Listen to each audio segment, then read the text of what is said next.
Sporting clays is rapidly becoming one of the most popular shotgun sports. The sport dates back to England in the early 1900s when trap shooting used live pigeons. When clay targets were introduced, the sport began to take on the popular form known today. The use of different target angles and target sizes are designed to stimulate the hunting of ducks, pheasants, and even rabbits. There are 6 different sizes of clay targets, giving the participant the experience of actual hunting conditions. The sport is popular amongst outdoorsmen and is used as a medium by elder gentlemen to teach youth how to properly use a firearm, as well as Southern values and etiquette. All right, if you can introduce yourself for us. Hello, my name is Chip Hutchison. I've been involved in shotgun sports probably for maybe 10 years now, and I got my kids involved. Yeah, I'm Teddy Hutchison, and I'm Chip Hutchison's son. I've been shooting since the start of Rocky Creek in 2006. Shooting sporting clays is a shotgun sport that you use a shotgun to break clay targets that are thrown out in the air and you shoot them.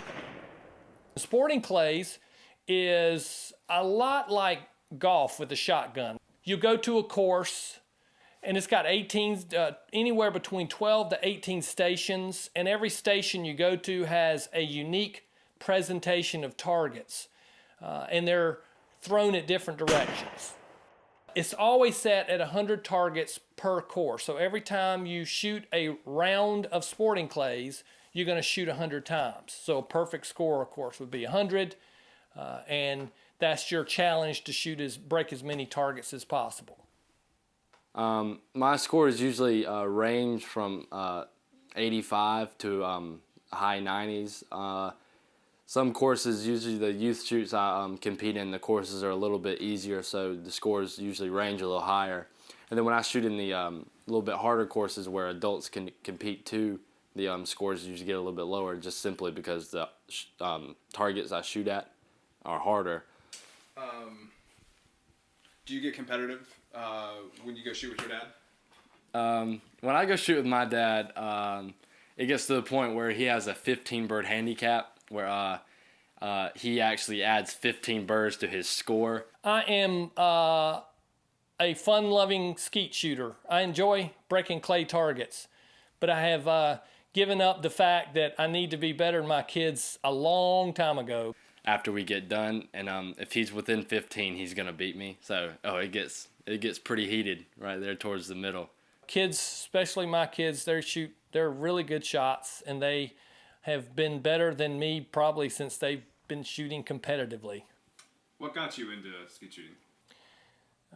There was a program called the High Cotton Classic. I think it was the year before I first trapped. I was too young to trap, and I was at High Cotton with my dad. And then they asked for, they're going to start a team, and Dad signed me up.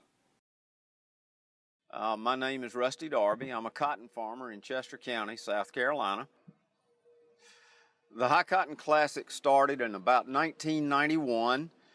Several guys and I got together. We were looking for a way to raise money for our Christian private school. We had about 20 guys show up and raised about $380. We've progressed over 22 years. We've given away something over $500,000, and we give away about $50,000 or $60,000 a year to different youth and Christian education organizations in 3 counties. We'll have about 400 guns come to shoot with us. We'll have about 100 volunteers, cooking supper, cooking pig on the yard that day, utilizing young men to be our labor force for the day. It requires about 70 young men to volunteer to be our labor force. They have a trapper program where they use young men to actually run the program and run the trap machines.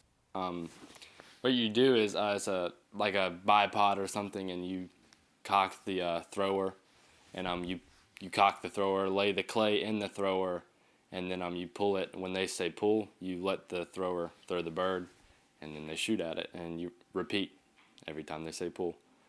And the trapper program evolved into a program to help young men learn how to be responsible, how to approach adults in a respectful way, and also to be respected as adults as you run a station at this fundraiser.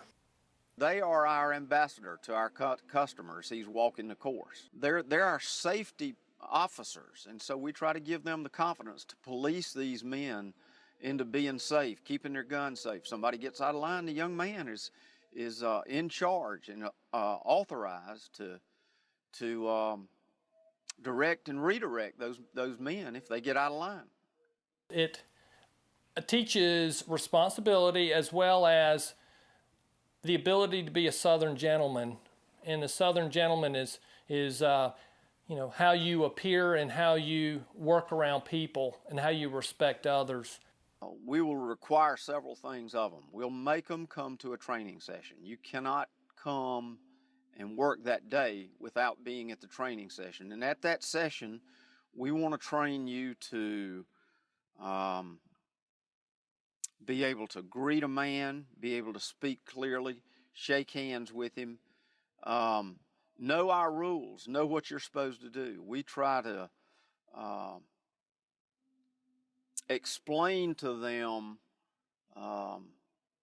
some of the things about being a gentleman in the South, things outside of just shooting sports, but a good firm handshake. Don't give me a wet wash rag if I walk up to you and introduce myself. If I come up and say hey to you, stick my hand out, I expect a good firm hand. And if you don't give it to me, I'm going to stop you and make you do it again. I want you to look me fair in the eye. Don't look at your toes when you talk to me. Those are things that I go over with them. I don't want you to come up wearing a pair of pants with your crotch down around your knees, with your underwear showing, with your hat turned on backwards or sideways. Don't come up wearing a bunch of earrings. Those aren't things that we consider, that a proper man should do. One of the important issues about being responsible as we grow up today is handling and being responsible to know the best way to handle firearms. It's a lot of fun. Who doesn't like to shoot things and break things with a shotgun? But the important thing to remember too is it is deadly if it's not used properly. If something can go wrong, it's one of those sports where you could die. So it's important. It teaches these young men and young women the importance of understanding gun safety and educate them to never be really curious about what a firearm does. Because these kids, if they're exposed to a sport like sporting clays, they'll always respect when they see a gun. They'll always respect what it can do.